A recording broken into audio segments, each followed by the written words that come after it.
parole est à M. Gomes.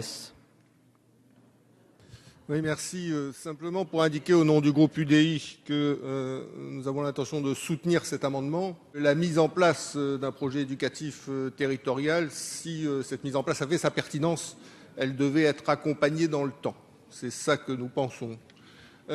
Alors, est-ce qu'on pourrait sortir d'un système purement coercitif, où on donne un grand coup de bâton à chaque fois aux communes pour les obliger à faire quelque chose?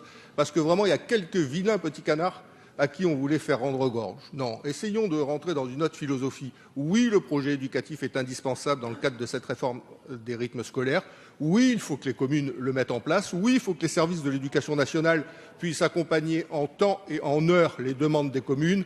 Mais pourquoi aller une nouvelle fois contraindre les communes à le faire immédiatement, tout de suite, ou à défaut, pas d'argent, alors qu'aujourd'hui même, elles sont déjà dans un dispositif où elles ne sont compensées que pour moitié, voire pour un tiers, des dépenses qu'elles exposent. Donc, c'est un amendement de bon sens. Accompagnons, incitons les communes à mettre en place ce projet éducatif.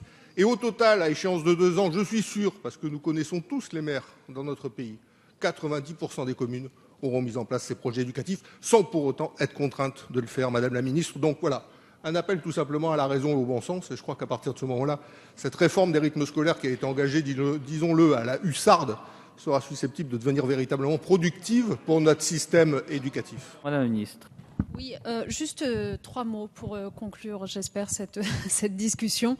Le premier pour vous dire que, sitôt que le Premier ministre a donc donné son accord pour que nous acceptions l'amendement qui est déposé par la majorité reconduisant le FARS à condition d'un PEDT, j'ai évidemment pris contact avec l'ensemble des associations d'élus.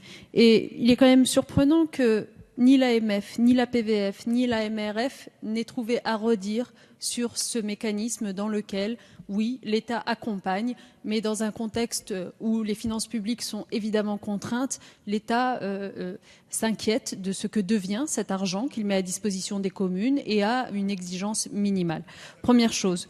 La deuxième chose, c'est que vous dites, j'ai entendu d'ailleurs sur plusieurs bancs, mais c'est terrible de demander aux communes de signer un PEDT tout de suite là. Mais qui a parlé de tout de suite là? Vous savez pertinemment que sur l'année scolaire 2014-2015, le fonds d'amorçage est d'ores et déjà provisionné, qu'il sera versé à toutes les communes, d'ailleurs sans rien regarder de ce qu'elles font de fait, qu'il est provisionné de 400 millions d'euros, que d'ailleurs la première tranche est versée en ce moment précis. J'étais à Marseille il y a 2 jours, je le disais, il y a 2,2 millions d'euros qui tombent dans les caisses de la ville de Marseille sur cette fin du mois d'octobre, comme dans toutes les communes. Donc, toute l'année 2014-2015, d'une certaine façon, les communes peuvent l'utiliser pour tranquillement préparer ce dont on est en train de parler, à savoir l'année 2015-2016. Donc, elles ont 8 mois devant elles, au bas mot, pour travailler sur ce PEDT.